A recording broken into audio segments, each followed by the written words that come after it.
सिलाई आती है, डर लगता है बाहर के कपड़े लेने में कि कहीं कोई कस्टमर हमें उल्टा-सीधा ना सुना जाए या फिर हमसे कुछ ऐसा ना बोल जाए जिससे हमारा मन उदास हो जाए या हमारे कपड़ों में कमी ना निकाल जाए। इस तरह से आपको भी लगता है, लेकिन आपको अर्निंग भी करनी है, पैसा भी कमाना है, लेकिन फर्स्ट स्टेप आपसे उठाया नहीं जा रहा। तो इसके लिए हमें क्या करना चाहिए? तो आज की वीडियो में हम बहुत सारी बातें करेंगे और यहाँ पे मैं सिल रही हूँ अस्तर वाला सूट। और ऐसा क्या हुआ कि 1 हफ्ते से ये सूट मैंने नहीं सिला, कंप्लीट नहीं किया। 1 हफ्ता हो गया मुझे इस सूट को मतलब काटे हुए, और लेकिन इसको मैंने स्टिच नहीं किया। लेकिन आज मैं फाइनली बैठ ही गई, लेकिन इसकी प्रॉपर वीडियो मैं देखती हूँ शूट करूँगी या नहीं करूँगी। फ़िलहाल आपसे ज़रूरी बातें करूँगी क्योंकि आप लोगों के बहुत सारे कमेंट आते हैं, क्योंकि लगभग जितनी भी ऑडियंस है उन्हें सबको सिलाई तो आती है, लेकिन वो चाहते हैं कि हम भी आपकी तरह बाहर का काम शुरू करें और हमें पैसा भी कमाना है, अर्निंग करनी है अच्छी, ताकि हम अपने खर्च खुद उठा सकें और हमें भी अपनी सेल्फ रिस्पेक्ट के लिए कुछ करना है। तो इस तरह के कमेंट आते हैं, मैंने सोचा आज मैं आपके लिए वीडियो शेयर कर देती हूँ। तो देखिए, अगर आप अपने काम से खुद ही प्यार नहीं करोगे तो दूसरा क्यों करेगा, कैसे करेगा? और आप अपने काम को पहले दिखाना शुरू नहीं करोगे तब तक लोगों को नहीं पता चलेगा कि आप करते क्या हो। अब दिखाने से मतलब ये नहीं है कि सूट सिला है तो हम रोड पे खड़े हो जाएंगे लेकर, ये मैंने सिला है, मुझसे सिलाई करवाओ। ये बात सच है, हम ऐसे तो नहीं करेंगे और ऐसा तो मैंने भी नहीं किया है, ना मैं कर पाऊंगी। मैं खुद भी नहीं बोल पाती हूँ। आज भी 4 लोग मुझसे पूछते हैं कि यहाँ पे सिलाई कौन करता है, तो मैं चुप रहती हूँ। मुझे लगता है कि कोई और ही बोले। ये बात सच है, हम खुद शोर मचा नहीं सकते हैं, लेकिन अपने काम का शोर कर सकते हैं। मतलब काम का शोर इन द सेंस, पहले तो हम अपने काम में क्वालिटी लाएं जो हमें। देखिए, डर किस बात से लगता है? डर आपके अंदर जब लगता है जब आप में थोड़ी सी कमियां होती हैं, या फिर आपके अंदर एक कॉन्फिडेंस नहीं आ पाता बाहर का काम करने का। फॉर एग्जांपल, अगर आप काम बिल्कुल परफेक्ट करते हो और अपने घर फैमिली के कपड़े अच्छे सिलते हो, अपने रिलेटिव्स के अच्छे सिलते हो, अपने अड़ोसी पड़ोसी के अच्छे सिलते हो, फिर डर की कोई बात ही नहीं है। लेकिन अगर आप सबके कपड़ों में कुछ ना कुछ कमियां रहती हैं तो डर वहाँ पे आ जाता है। पहला स्टेप ये है कि आपको पहले डर का कारण पता करना है कि डर आपका कुछ कमियों के कारण है या फिर कॉन्फिडेंस नहीं आ रहा है इसके कारण है, कि हम कपड़ा बाहर का सिलना कैसे शुरू करें। आपको पहले अपना डर का कारण पता करना होगा, डिसाइड करना पड़ेगा कि आप में प्रॉब्लम क्या है। अब मैं यहाँ पे दोनों चीज़ की बात करूँगी। मान लीजिए मैं आपको ये कह के चलती हूँ कि आपको कुछ कमियाँ आती हैं जिसकी वजह से आपको डर लगता है, और ये भी लगता है कि कहीं कोई कस्टमर मुझे कुछ कह ना दे, मैं सिलूँगी तो मुझे वो ऐसा ना बोल दे कि कहीं कपड़ा वापस करो, तूने तो मेरा ख़राब कर दिया। इस तरह से बोलते हैं कस्टमर, मैं मानती हूँ ये बात। तो आपको ये इस वजह से डर है, तो पहले आपको अपने ऊपर काम करना पड़ेगा। देखिए, हमारा घर गंदा है तो पहले झाड़ू हमें अपने घर में लगानी पड़ेगी, हम दूसरे से नहीं बोल सकते हैं। तो पहले आप अपने काम को अच्छे से करिए। अगर कुछ कमी है तो उसे सीखिए। सीखने में पूरी ज़िंदगी नहीं जाएगी, मात्र 2-3 महीने जाएंगे, जिससे आप प्रोफेशनल तरीके से काम सीख सकते हैं। और मैं तो ये कहूँगी, जिसको बाहर की अर्निंग करनी है ना, उसे प्रोफेशनल तरीके से अच्छे से काम सीखना चाहिए, जिससे कि कोई कमी ना निकाल पाए। और लगभग 3 महीने में आप अच्छे से अपने आप को प्रिपेयर कर लोगे तो आपको बाहर का काम करने में बिल्कुल डर नहीं लगेगा, क्योंकि आपने कमियों पे काम कर लिया है। और जब कमियों पे काम कर लेते हैं तो हम हर जगह विजय प्राप्त होते हैं। तो कहने का मतलब ये एक मुद्दा ये है कि कस्टमर ही नहीं आ रहे, इस वजह से ही हो सकती है टेंशन आपको कि काम में भी मन नहीं लग रहा है, करे तो करे क्या, 2-1 आ रहे हैं, हम चाहते हैं बहुत सारे कस्टमर आएँ। तो देखिए, 2-4 आ रहे हैं तो आपके बहुत सारे आएंगे। अगर आप उन 2-4 को ही अच्छे से संभालोगे ना, ठीक से काम करोगे, तो वो 4 लोगों को बताएंगे।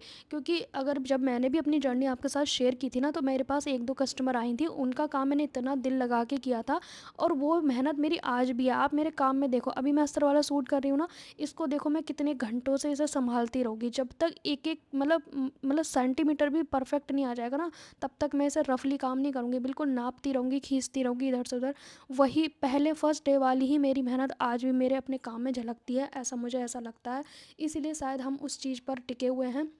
तो एक कस्टमर का अच्छा बनता है ना, तो वो 10 को जाके बताता है। मेरे साथ तो कुछ ऐसे ही हुआ था कि एक को अच्छा लगा, दूसरे दूसरे को बताया, तीसरे को, चौथे को, इस तरह से बताया। और आज मेरे पास ढेर लगा रहता है काम का, वो भी बिना किसी बोर्ड के, बिना किसी प्रमोशन के। मैं बिल्कुल बंद होके काम करती हूँ, जैसा कि आप देख रहे हो। फिर भी आपको अगर डर लगता है तो डर निकालने का एक ये चीज़ है कि आपकी काम में प्रैक्टिस नहीं हो पा रही है, इसीलिए भी ऐसा होता है। तो आपके पास पहले आपको अपने कपड़े में हाथ साफ करना है, फिर अपने अड़ोसी पड़ोसी रिश्तेदार जो भी आपको कपड़ा दे रहा है उसे फ्री में सिल के दो, ताकि वो अच्छे से आपका हाथ साफ हो जाए। जिस दिन से आपका हाथ साफ हो जाए फिर आप पैसे लेना शुरू कर दो। लेकिन आपके पास उतने भी कपड़े नहीं है सिलने के लिए, तो आप क्या करो, आपके घर में फालतू की साड़ियाँ पड़ी होंगी। मुझे आई थिंक लगता है कि सबके घर में पड़ी होंगी, ढेर साड़ियाँ पड़ी रहती हैं। उन साड़ियों से अच्छी अच्छी ड्रेस बनाइए, और उस ड्रेस में आप अलग अलग डिज़ाइन बनाइए, स्लीव्स का, नेक का। पैंट बना रहे तो पैंट पे ये डिज़ाइन की वीडियो आप यूट्यूब पे देख सकते हैं, बहुत सारे लोग डालते हैं डिज़ाइनिंग की वीडियो। तो वो डिज़ाइनिंग आप एक ही सूट पे इतना सारा कर दोगे ना, तो जब पहन के निकलोगे तो लोग देखेंगे देखेंगे, कुछ आप उसी का फ़ोटो लगा सकते हैं स्टेटस पे, कुछ आप लगा सकते हैं अपने सोशल मीडिया हैंडल पे, क्योंकि आजकल रिश्तेदार हो गए, पड़ोसी सब आपको इंस्टाग्राम पे ढूंढ ही लेते हैं। तो इंस्टाग्राम पे आप लगाइए कि मैंने बनाया है, कोई तो आपकी वैल्यू करेगा, जो आपको समझेगा वो आपकी वैल्यू करेगा। हमें नहीं पता होता है कि हमारे लिए कब कौन सा टाइम एकदम किस्मत खोल दे, लेकिन हमें ट्राई करते रहना चाहिए। जैसे कि 100 चाबियां हैं, हमें नहीं पता कि उसमें से कौन सी चाबी से ताला खुल जाएगा, लेकिन हम कोशिश करना वहाँ पे छोड़ते हैं जब हमारी 99 चाबी लग चुकी होती हैं। तो एक जो लास्ट चाबी रह गई होती है, हम सोचते हैं कि उससे अब कुछ नहीं होने वाला, लेकिन हो सकता है कि वही हमारी ज़िंदगी की ताले खोलने की आखिरी चाबी थी, जिसको हमने रोक दिया, छोड़ दिया। बल्कि आपको ट्राई करते रहना चाहिए। 99.9% अभी आपने ट्राई किया ना, तो अभी आपका काम बन जाएगा। बस डर को ख़त्म करने के जो कारण बताया ना, उस पर काम कर लेना। इसी तरीके से आप ब्लाउज़ वगैरह के डिज़ाइन बनाइए, बैक में बनाइए और स्लीव्स पर बनाइए। जब भी आप उन्हें पहनोगे तो लोग पूछेंगे कि आपने सिला है या किसी से सिलवाया है। तो इस तरह से ना आप अपने काम को ना दिखाना शुरू कीजिए। आप पहन के निकलोगे बाहर तो आपको डिज़ाइनर कपड़े पहनने चाहिए, जिससे कि लोग पूछें कि भाई ये किसने बनाया है, कैसे बनाया है। सारी चीज़ें लोग पूछेंगे तो आप बोल सकते हो कि मैंने बनाया और मैं बाहर के सिलती हूँ कपड़े, अगर आपको सिलवाने हैं तो आप बात कर सकते हैं। इस तरह से आप धीरे धीरे अपने डर को ख़त्म कीजिए। लेकिन अगेन मैं बोल रही हूँ, पहले आप 8-10 लोगों के कपड़े सिल कर देख लीजिए, अपने रिलेटिव्स के, क्योंकि रिलेटिव्स हो गए, पड़ोसी हो गए, इनका अलग अलग साइज़ होता है। अगर आपने खुद के अपने कपड़े सिले तो एक ही साइज़ में आपने हाथ साफ़ किया है, आपको अलग अलग मेज़रमेंट में अपने हाथ को साफ़ करना है, फिर उसके बाद बाहर का काम शुरू करना है। और डर फिर होता ही नहीं है, डर तो बस किसी कारण से होता है। हमें बस डर का इलाज करना है और कुछ नहीं करना। बाहर का काम भी कर सकते हैं और हम रोड साइड बुटीक भी कर सकते हैं, होम बुटीक भी कर सकते हैं। बस डिपेंड करता है कि आपके हाथ में सफाई कितनी है, क्योंकि बाहर का काम करोगे ना तो आपके हाथ में सफाई भी आएगी। लेकिन अब बहुत सारे लोग कहते हैं कि हमें फिर रेट कितना लेना चाहिए, आसपास तो बहुत ज़्यादा ले रहे हैं, हम कम लेंगे तो चलेगा क्या। अगर आपको लग रहा है कि आपके हाथ में सफाई नहीं है तो कम रेट में काम करो। अगर आपको लग रहा है कि आप बिल्कुल परफेक्ट हो, क्योंकि एक मन के अंदर की आवाज़ होती है ना कि हम अपने काम में परफेक्ट हैं या नहीं, वो अगर आवाज़ आपको लग रही है कि हाँ परफेक्ट है, तो फिर आप अपना रेट बढ़ा सकते हैं, अच्छा रेट ले सकते हैं। ठीक है। और शुरू में कस्टमर से ना देखो कम ही रेट लेना पड़ता है, क्योंकि मुझे कल परसों भी कमेंट आए थे कि मैम हमारे यहाँ पे जो सिलाई रेट है उतना ही मैंने रखा हुआ है, पर मेरे कस्टमर बोलते हैं कि वहाँ पे 150 में सिल रहे हैं, आप 200 क्यों मांग रहे हो, 180 क्यों मांग रहे हो। इस तरह से उनके कस्टमर बोलते हैं। तो देखिए, जो आपके यहाँ पे रेट चल रहा है ना वही आपको लेना पड़ेगा, फिर चाहे आप प्रोफेशनल हो चाहे कोई भी हो। आपको वहाँ से डबल नहीं मिल सकता। अगर आपके आसपास के टेलर जितना ले रहे हैं उसका डबल जब भी मिल सकता है जब आप सिटी में हैं, अच्छी जगह पे हैं। जहाँ बाकी गांव में तो बहुत ही ज़्यादा चिकचिकबाजी करते हैं कि इतना ले लो उतना ले लो, जैसे कि सब्ज़ी के रेट कम कराते हैं, इस तरह से बोलते हैं। तो मेरा कहने का मतलब है कि आप अपने रेट को उतना ही रखिए जो आपके आसपास का है। अगर आपका काम शुरू है तो आप थोड़ा कम रखिए, आपका काम बहुत ज़्यादा है तो आप थोड़ा ज़्यादा भी रख सकते हैं, बट शुरू में कम भी करना पड़े तो कर सकते हैं। पहले आपको कस्टमर बनाने पे फोकस करना है, ना कि कमाने पे। उसके बाद आपको कमाने पे फोकस करना है, पहले उनको अपनी लत लगा दो। इन सब चीज़ों को करने के बावजूद भी आपको लग रहा है कि मैं अभी नहीं तैयार नहीं हूँ मैं बाहर का काम करने के लिए, तो आपको आसपास के जो टेलर हैं उनसे बात करना चाहिए। कटिंग का काम जो मिलता है उसका स्टिचिंग करना चाहिए, जैसे कि सलवार कटिंग की देते हैं, सूट देते हैं, ब्लाउज़ देते हैं। कुछ टेलर अपने काम का वर्डन कम करने के लिए वो कारीगर रखते हैं, फिर वो कारीगर घर से सिल के दें या फिर खुद दुकान में बैठा के सिलवाएं। वो आप अपने जैसे कंफर्टेबल हो वैसा कर सकते हो, लेकिन आपको काम ऐसे करना है जैसे कि हमारे खुद के कस्टमर का है, जिससे कि और आपको अपनी मशीन ऐसी जगह पे रखनी है जहाँ पे आपके गली मोहल्ले के लोग आते जाते देखें और लगे कि हाँ यहाँ पे सिलाई होती है। लोगों को नहीं पता आप टेलर का काम कर रहे हो, पर आपको पता है कि आप बाहर के लोगों का ऐसा बिलीव कराओ कि मैं बाहर का काम कर रही हूँ। ठीक है, बताने की ज़रूरत नहीं होती है। हमें कहते हैं ना कि हमें उतना ही बोलना चाहिए जितना लोगों ने क्वेश्चन किया है, खुद से ज़्यादा आंसर देने की कोई ज़रूरत नहीं होती है। और सबसे पहली बात, आप अपने कपड़ों पे ज़्यादा हाथ साफ़ करोगे तो बेस्ट है, क्योंकि जब तक आप अपने कपड़े का काम ठीक से नहीं करोगे तो दूसरा आपको कपड़ा क्यों देगा। पहले आपको विश्वास जगाना पड़ेगा। दूसरों के नज़र में विश्वास जगाना ही एक बहुत बड़ी चीज़ होती है। वो कैसे जगा सकते हो, आप अपने कला से, आप अपने काम को अच्छे से करके फिनिशिंग से, ताकि लोगों के अंदर विश्वास जागे। जब आप ही अपने अंदर कॉन्फिडेंस नहीं हो अपने कपड़े के साथ तो दूसरा क्यों आप पे भरोसा करेगा। तो ये सारी चीज़ें पहले अपने डर का इलाज करने की ज़रूरत है। बहुत सारे लोग कहते हैं काम करने में मन नहीं लगता, तो मन ना लगने का एक ये भी कारण होता है कि काम ही नहीं है आपके पास। एक दो काम है, अब आप सोच रहे हो कि ये दो बाद में कर लूँगी, पर और बहुत सारा काम आ जाता, क्यों नहीं आ रहा मेरे पास। उसी डिप्रेशन में आप जो एक कपड़ा पड़ा है उसको भी नहीं सिल रहे हो। तो इस तरह का जो कारण होते हैं ना वो डर के ही कारण होते हैं जिसका हमारा काम में भी मन नहीं लगता है। एक कमेंट मुझे ये भी आता है कि गर्मी बहुत पड़ रही है, काम हम कैसे करें, इतनी गर्मी में काम नहीं होता है और हमारे कमर में दर्द हो जाता है, ये वो इतनी सारी चीज़ें लोग मुझे बोलते हैं ना। तो मैं ये सोचती हूँ, अगर आपने अपने सिलाई के काम को चुना है तो अपनी रीढ़ की हड्डी का ध्यान तो बहुत ज़्यादा है, ज़रूरी रखना। कंटिन्यू काम मत करो। वैसे ये गलती मैं भी करती हूँ, अपनी गलती मैं खुद बता रही हूँ कि मैं कई घंटे काम करती हूँ कंटिन्यू, पर मैं पता नहीं मेरा फोकस सिलाई में है, कमर दर्द पे है ही नहीं। होता सबको है, ऐसा नहीं है सबको नहीं होता।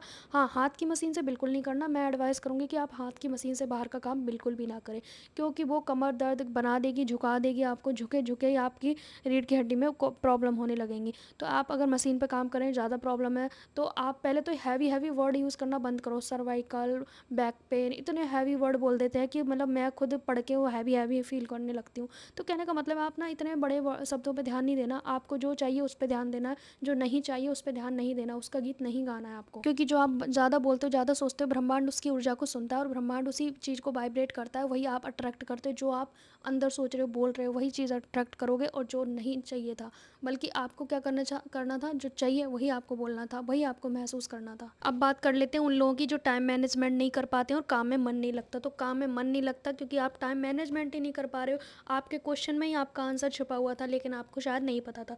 तो मैं आपको बता दूं, अगर आपको ढेर सारा काम करना है ना पूरे दिन में, जैसे कि फॉर एग्जांपल किसी को 2 सिलने हैं, 3 सिलने हैं, 4 सिलने हैं, 5 सिलने हैं, तो उसके लिए उसकी तैयारी भी तो होनी चाहिए। जितना बड़ा एग्जाम देना है उसकी उतनी बड़ी तैयारी भी तो होनी चाहिए आपकी। अगर जैसे मैं हूँ, मैं 1 सिलूँ, 2 सिलूँ, मुझे फ़र्क नहीं पड़ता, क्योंकि मेरे पास और बहुत सारे काम हैं। मैं सोशल मीडिया का बहुत ज़्यादा काम करती हूँ, तो मैं सिलाई कम कर पाती हूँ, मैं नहीं कर पाती ज़्यादा।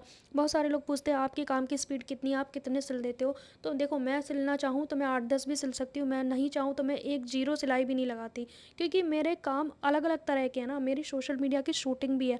जो सूट मुझे मान लो 1 घंटे में सिलना है, मैं हो सकता है 3 घंटे में सिलूँ, क्योंकि मैं वीडियो शूट ऐसे करती हूँ कि आपको डिटेल में एक्सप्लेन करती हूँ। तो उस तरह से कोई एक्सप्लेन नहीं करता। और यूट्यूब चैनल देखोगे, 15 मिनट में वीडियो बना के ख़त्म करेंगे, 10 मिनट में। समझ आया नहीं आया, उन्हें पता है कि हम कमेंट का आंसर तो करेंगे नहीं, लेकिन मेरे साथ क्या है कि मुझे कमेंट के आंसर करने पड़ते हैं। मैं उनको प्रॉपर तरीके से बताती हूँ, कमेंट में भी, वीडियो में भी, हर चीज़ अच्छे से एक्सप्लेन करती हूँ। और जो मेरी ऑडियंस है वो मुझसे इतनी ज़्यादा अटैच है कि जब तक मैं आंसर ना कर दूँ वो मतलब मानते ही नहीं है।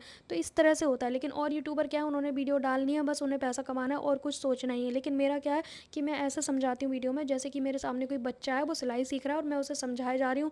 मैं टाइम पे ध्यान नहीं देती कि मेरी वीडियो का टाइम कितना हो गया, क्या हो गया। मैं बस अच्छे से एक्सप्लेन करना चाहती हूँ। और एक चीज़ और मैं बता दूँ, एक्सप्लेन करने से बात याद आई कि सेकंड चैनल पे ब्लाउज़ का कोर्स चल रहा है। अगर आप चाहते हैं ब्लाउज़ की क्लासेस लेना तो सेकंड चैनल पे जाइए और फर्स्ट क्लास से देखना स्टार्ट कीजिए। तो कहने का मतलब है, आपको अपना टाइम मैनेज करने के लिए सुबह अपने तैयारी हर चीज़ की करनी चाहिए। सुबह जल्दी उठना पड़ेगा, खाना पीना टाइम से बनाना पड़ेगा, टाइम से अपने काम निपटा के 10 बजे का टाइम बना लो। 10 बजे तक जो आपका काम हुआ उसके बाद आप सिलाई पे बैठ जाओ। ज़रूरी नहीं है कि आपको सुबह ही सारे कपड़े धोने, हो सकता है आप दोपहर में धो लो। सभी घर में होम बुटीक का यही फ़ायदा है कि आप किसी भी काम को किसी भी काम से रिप्लेस कर सकते हो। फॉर एग्जांपल, अगर मेरा मन नहीं है 10 बजे कपड़े धोने का, तो हो सकता है मैं 2 बजे धो दूँ, हो सकता है मैं 3 बजे धो दूँ। मुझे लगता है कि एक वर्किंग वूमेन को ना सबसे पहले नहाने का काम करना चाहिए, क्योंकि नहाने के बाद ना एक तो शरीर में एनर्जी आ जाती है, फुर्ती आ जाती है काम करने की, और दूसरा सारे काम भाग भाग के होते हैं। लेकिन जब तक हम नहाते नहीं हैं तब तक हमारा जो बॉडी है वो आलस जैसा रहता है। बहुत सारे लोगों को तो चाय की वो रहती है कि बस चाय मिलती रहे कई बार, और फिर वो फ़ोन स्क्रॉल करते हैं। देखो, आप सारी चीज़ें देखो, सीखो, सब कुछ करो, लेकिन हर चीज़ का एक टाइम होना चाहिए। ये नहीं पूरे दिन इंस्टाग्राम चला रहे हैं, पूरे दिन यूट्यूब चला रहे हैं, पूरे दिन न्यूज़ देख रहे हैं। जो चीज़ आपके काम की नहीं है उसे क्यों देखना। अगर आपके काम की सिलाई के चैनल है तो सिलाई के चैनल देखो, फालतू की चीज़ें क्यों देख रहे हो, लोगों के झाड़ू पोछा क्यों देख रहे हो। आप वो देखो जो आपको कुछ सीखने को मिले। अब मैं ये नहीं कह रही मेरा देखो, किसी और का देखो, लेकिन आप उनका देखो जो सीखने को आपके काम आए चीज़ है। ठीक है, तो मेरा कहने का मतलब है, पहले आप सुबह का काम निपटाइए। 10 बजे आप टारगेट बना लो कि मुझे हर हालत में 10 बजे तक काम निपटाना है, क्योंकि 10 बजे तक नौकरी वाले भी चले जाते हैं, अगर बिजनेस है तो बिजनेस वाले भी अपने काम पे चले जाते हैं, और बच्चे भी स्कूल जा चुके होते हैं। तो 10 बजे तक मुझे लगता है सारे काम हो जाते हैं। और जो घर में रहते हैं वो भी खा पी लेते हैं। अगर आपकी जॉइंट फैमिली है तो वो भी 10 बजे तक खा पी लेते हैं। लेकिन उसके बाद आपको अपने मशीन पे बैठ जाना है, क्योंकि मान लो, अब मैं अपना बताऊँ, अगर मैं सुबह को नहाने का काम पहले ना करूँ ना, तो मुझे ऐसा लगता है कि मेरा कस्टमर कभी भी आके गेट बजाने लगेंगे। तो मेरा मेन काम निबट जाएगा ना, नहाने का और झाड़ू पोछा कपड़े का, तो फिर सारे काम निबट जाते हैं। ऐसा लगता है किचन का तो हम आगे पीछे भी कर सकते हैं कि अभी मान लो कस्टमर आ गए तो मैं थोड़ी देर बाद भी खा सकती हूँ। तो इस तरह से टाइम मैनेज करना चाहिए। और सबसे पहले आपको कटिंग जो करनी है वो रात को 1 दिन पहले करनी है। आज जो सिलना है उसे एक दिन पहले कटिंग करके रखो, क्योंकि कटिंग करने का एक ऐसी चीज़ है जो हम 10 लोगों के सामने करेंगे तो हम खुद ही कंफ्यूज हो जाते हैं। कटिंग का काम आप रात में कर लो, दिन में स्टिचिंग कर लो, क्योंकि स्टिचिंग का काम आप कभी भी रोक सकते हो, लेकिन कटिंग का काम इधर उधर हो जाता है तो सारी चीज़ें खो जाती हैं। बाकी जितने भी आपके हाथ के काम होते हैं उसके लिए आप किसी कारीगर को, हेल्पर को रख लो, जिससे कि तुरपाई वगैरह का काम आपका बाहर से होता रहे और आप बस स्टिचिंग का काम करते रहो। कटिंग एक दिन पहले करनी है तो उससे आपका काम ईजी हो जाएगा। और मन लगाने के लिए जैसे मैंने फ़ोन रखा हुआ है अपनी टेबल पे, आप भी अपनी टेबल पे फ़ोन रख के कुछ भी अच्छी चीज़, पॉजिटिव चीज़ लगा सकते हैं, जिससे कि आप अपने काम में अच्छे से लगे रहें। लेकिन रोने धोने वाले नाटक नहीं लगाने, ना रोने धोने वाली फ़िल्म लगानी है, ना ही कोई रीमिक्स के गाने लगाने हैं, क्योंकि माइंड है ना हमारा भरता जाता है। हमें लगता है हम माइंड को रिलैक्स कर रहे हैं, पर होता क्या है, हम उल्टा भर रहे होते हैं। क्योंकि ऐसी गलती मेरे साथ भी होती रहती है, इसीलिए कभी कभी एक एक दिन ऐसा चला जाता है मेरा कि जिस दिन मैंने कुछ भी काम नहीं किया होता है। हाँ, ये नहीं कह रही मैं सिलाई का नहीं करती हूँ, पर मैं और काम तो मैं ज़रूर करती हूँ। जैसे कि वीडियो तो डेली आ रहे हैं ना मेरे, तो उस पर मैं काम करती हूँ, लेकिन उसके बाद जो आधा टाइम होता है उस पर मुझे और काम करने चाहिए, लेकिन मैं वो काम नहीं करती हूँ। पर ये गलती कभी कभी करना ठीक है, रोज़ ही ये गलती कर रहे हैं हम कि आधा दिन काम कर रहे हैं, आधा दिन हम ऐसे ही टाइम पास कर रहे हैं, तो वो गलती नहीं चलेगी। कभी कभी की गलती चल सकती है, जैसे कि मैंने ये गलती की है। मैंने ये गलती क्यों की, एक हफ्ता हो गया सूट की कटिंग के, लेकिन मैंने स्टिच नहीं किया। उसके पीछे बहुत सारे कारण हैं, पर एक दो कारण मैं अभी बता सकती हूँ, ज़्यादा नहीं बता सकती हूँ। सबसे मेन कारण तो ये है कि जो अभी देश में चल रहा है ना, आपको पता ही होगा कहाँ की बात मैं कर रही हूँ। अभी हम यूट्यूब पे खुल के नहीं बोल सकते हैं, बिकॉज़ यूट्यूब पे क्या है ना, कीवर्ड लगा दिए जाते हैं एआई की तरफ से, तो वो इतनी जल्दी कैच करता है कि उस चैनल से हटाने की कोशिश करते हैं या चैनल को हार्मफुल करने की कोशिश करते हैं।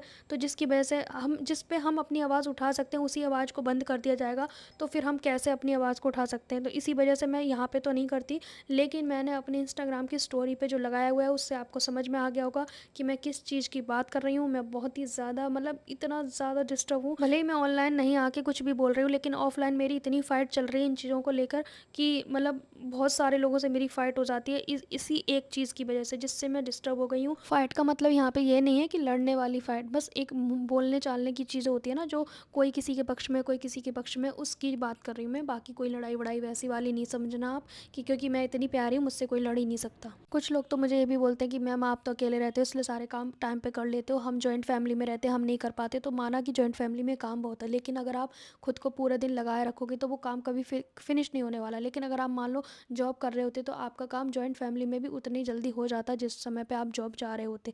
तो हम ये अपने एक्सक्यूज़ेस देते रहते हैं, पर आपको ना अपने काम में जब व्यस्त हो जाओगे ना तो दूसरों के पास भी मौका नहीं मिलेगा कि ये खाली बैठी है इससे हम कोई काम करवाएं। तो बेटर है कि आप बिज़ी रहो। थोड़ा बिज़ी रहोगे तो लोग भी अपने हाथ पैर चलाना शुरू करेंगे, खुद अपना काम करना शुरू करेंगे। लेकिन हाँ, हम अपने मेन काम से कभी नहीं बच सकते। रोटी सब्जी कपड़े धोना झाड़ू पोछा, ये तो हमारा जन्म सिद्ध अधिकार है, जैसे कि हम इसी काम के लिए बने हैं, तो ये काम तो हमारा नहीं छूटेगा। घर के काम आपको भी करने पड़ते हैं, मुझे भी करने पड़ते हैं, और जॉइंट फैमिली में हो सकता है बहुत ज़्यादा करने पड़ते हैं, पर जॉइंट फैमिली में फिर वो इतने सारे लोग होते हैं तो वो भी तो हेल्प करते ही होंगे, है ना। अगर मान लो 4 लेडीज़ हैं तो थोड़ा थोड़ा सभी करते होंगे, तो मुझे लगता है काम का वर्डन अकेले पे भी उतना ही है और जॉइंट फैमिली वाले पे भी उतना ही है। हाँ, खाना पीना ज़्यादा बनता होगा ये मैं मानती हूँ। और यहाँ पे मैं आपको दिखा रही हूँ इलास्टिक का रोल, जो कि मुझे यहाँ लोकल में बहुत महंगा दिया था, और आप लोगों ने बताया था कि मैम ये तो सस्ता आता है, आपको महंगा दिया। तो हो सकता है मुझे महंगा दिया हो, क्योंकि मैं यहीं से ले आती हूँ लोकल में, या फिर कभी बड़ी मार्केट जाती हूँ तो वहाँ पे 170 का देते हैं। और ये 1.25 इंच की इलास्टिक है। एक दो अगर आपको परचेज़ करना है तो मैं ऑनलाइन का भी टैग दे दूँगी अगर आपको लेना होगा तो। यहाँ पे मैं पैंट स्टिच कर रही हूँ और इनकी वीडियो पहले से ही मैंने डाली हुई है चैनल पे। देखिए, आपके घर में चाहे कितने मेहमान आ रहे हो, चाहे आपके घर में कितना भी काम हो रहा हो, लेकिन अपने काम पे ज़रूर बैठें। जैसे कि ऑफिस जाते हैं ना, अपनी अटेंडेंस ज़रूर लगाते हैं। जैसे बच्चे जाते हैं अपनी ट्यूशन ज़रूर जाते हैं, चाहे वो ठीक से काम करें ना करें, पर वो जाते ज़रूर हैं। इसी तरीके से आपको अपने काम में थोड़ा मन लगाना ज़रूरी है। अगर वो आप नहीं करोगे तो आपके काम भी आपकी रिस्पेक्ट नहीं करेगा। मेरा क्या है ना, मेरे घर पे भी बहुत सारे मेहमान आते हैं, ऐसा नहीं है कि मेरे घर पे नहीं आते, पर वो मैं वीडियो में कभी रिकॉर्ड नहीं करती, क्योंकि अभी मैं ज़्यादा नहीं लेती हूँ फैमिली मेम्बर्स को, क्योंकि कुछ लोग आना चाहते हैं कैमरे में, कुछ लोग नहीं आना चाहते, तो मुझे अच्छा नहीं लगता। जो कंफर्टेबल है उसी को मैं रखती हूँ। और फिर उस दिन जब मैं काम नहीं कर पाती हूँ ना, तो मैं उस दिन रात को बहुत सारा काम करती हूँ, जिससे कि मेरा अगले दिन का वो भरपाई हो जाए। मुझे अपने आप को मतलब सज़ा देना कह सकते हो कि भाई दीपा, तुझे इतना काम एक्स्ट्रा करना ही पड़ेगा क्योंकि दिन में नहीं किया है। तो ये सारी चीज़ होती है, हम लेडीज़ को सारी चीज़ें काम करनी पड़ती हैं, टाइम पे करनी पड़ती हैं। हमें रोटी सब्जी भी बनानी है, घर के सारे काम करने हैं, और हम टाइम पे नहीं करेंगे तो घर में लोग मुंह चढ़ा के घूमते रहेंगे फिर, और मतलब अजीब अजीब सी बातें होती रहेंगी। तो हमें ये काम से हम बच नहीं सकते हैं, पर हम इसके साथ एडिशनल कुछ करते हैं ना, तो वो हमें सेल्फ रिस्पेक्ट देता है। झाड़ू पोछा रोटी बर्तन से अगर किसी को सेल्फ रिस्पेक्ट मिलती तो मुझे लगता है सब अपने घर की महारानी होती। लेकिन इसका मतलब ये नहीं है कि वो काम नहीं करना, वो काम भी करना है, टाइम पे करना है, लेकिन जल्दी जल्दी करके अपने मेन काम पे बैठना है, क्योंकि मेन रिस्पेक्ट आपकी सिलाई जो भी आप करते हो, जॉब करते हो, ट्यूशन पढ़ाते हो या सिलाई करते हो, जो भी पार्लर का करते हो, कोई भी काम हो सकता है इसकी जगह से। मैं जैसे सिलाई की काम करती हूँ तो मैं सिलाई की बात कर रही हूँ फ़िलहाल। आप जो काम करते हैं उस पे आप ज़रूर ध्यान देंगे, वो भी आपके ज़िंदगी का सबसे बड़ा लाइफ का पार्ट है, जिससे आप अर्निंग तो करते ही हैं, साथ के साथ सेल्फ रिस्पेक्ट भी प्राप्त करते हैं। घर के काम से कोई भी नहीं बच सकता है, मुझे लगता है हम जैसे तो बिल्कुल नहीं बच सकते। जो बहुत ही ज़्यादा बहुत हाई लेवल की जॉब कर रहे हैं वो बच सकते हैं, वो अपने घर में मेड रख सकते हैं। पर हम तो पता नहीं कितने भी अमीर हो जाए, हमारे घर में तो मेड के हाथ का कोई खाना ही नहीं खाएगा। मतलब कि आप जानते ही होगे मैथिल ब्राह्मण है हम लोग। और वैसे भी आजकल जो न्यूज़ आती है ना, उससे तो देख के सुन के डर ही लगता है कि अपने खुद ही काम कर लो, जल्दी उठ के, वही बढ़िया है। चाहे उल्टा सीधा जैसे भी बने, जल्दी जल्दी बना के ख़त्म करो कहानी, फिर अपने मेन काम पे बैठ जाओ। देखिए मेरा तो क्या है ना, टाइम मैनेज करने का एक ही तरीका है, मैं ना लिखती जाता हूँ। मैं अपने हर चीज़ के अलार्म लगाती हूँ, मुझे कब खाना है, कब वीडियो डालनी है, कब मुझे कटिंग करनी है, कब मुझे दूध लेने जाना है बाहर। मतलब मैं सारी चीज़ें ना लिखती हूँ अलार्म की तरह, ताकि मेरी, आप लोग कहते हो ना कि आप टाइम के बहुत मतलब पाबंद हो। 1 बजे वीडियो क्लास वाली आती है तो 1 ही बजे आती है डेली। हाँ, वो इसलिए आती है क्योंकि मैं टाइम मैनेज करती हूँ अपने अलार्म लगा के। अलार्म लगाना ज़रूरी होता है, उससे हमें अपने चीज़ों का पता चलता है कि हम पूरे दिन में करेंगे क्या।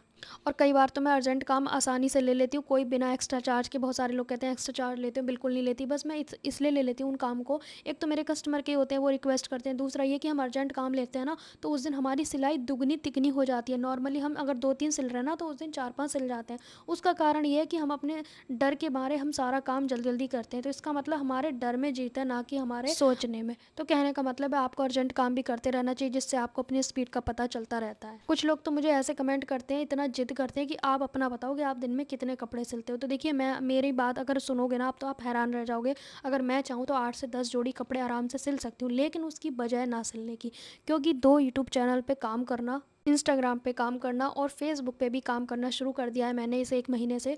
तो आप सोच सकते हैं कि उतने सारे प्लेटफॉर्म को अकेले मैनेज करना, अकेले एडिटिंग, शूटिंग और उसके साथ साथ कस्टमर के कपड़े भी मैनेज करना, कस्टमर आते हैं उन्हें भी मैनेज करना, फिर घर के भी सारे काम करना। तो मेरे जो इतने काम होते हैं ना, उसके हिसाब से तो मैं बहुत करती हूँ, मुझे ऐसा लगता है। अगर मैं एक ही चीज़ पर रख दिया जाए ना मुझे, सिलाई पे, तो मैं सिर्फ सिलाई करने पे चलूँ ना, तो मैं ढेर सारा सिलाई का काम कर सकती हूँ, लेकिन मुझे फिर कोई और काम ना दिया जाए तब। लेकिन खाली सिलाई पे फोकस है और नॉर्मल घर के काम पे फोकस है, तो मैं ढेर सारे स्टिच कर सकती हूँ। तो देखा जाए तो हम लेडीज़ जो होम बुटीक चला रहे हैं 9 to 6 से भी ज़्यादा काम करते हैं। 9 to 6 की जॉब होती है ना, उनसे ज़्यादा काम करते हैं, क्योंकि सिलाई से हटे तो घर के काम में, घर के काम से हटे तो वापस सिलाई में। मतलब हमारा काम एक्सचेंज होता है, लेकिन हमें आराम नहीं मिलता कि भाई हम छोड़ के सो जाएं। जैसे 9 to 6 में क्या होता है कि हम अपना जॉब करा और फिर सो गए आके खाना पीना खा के, लेकिन हमारे काम में वो ऐसा नहीं है। हम तो रात में भी चमगादड़ की तरह जग के काम करते रहते हैं, रात ना हो तो हम सोएं भी ना।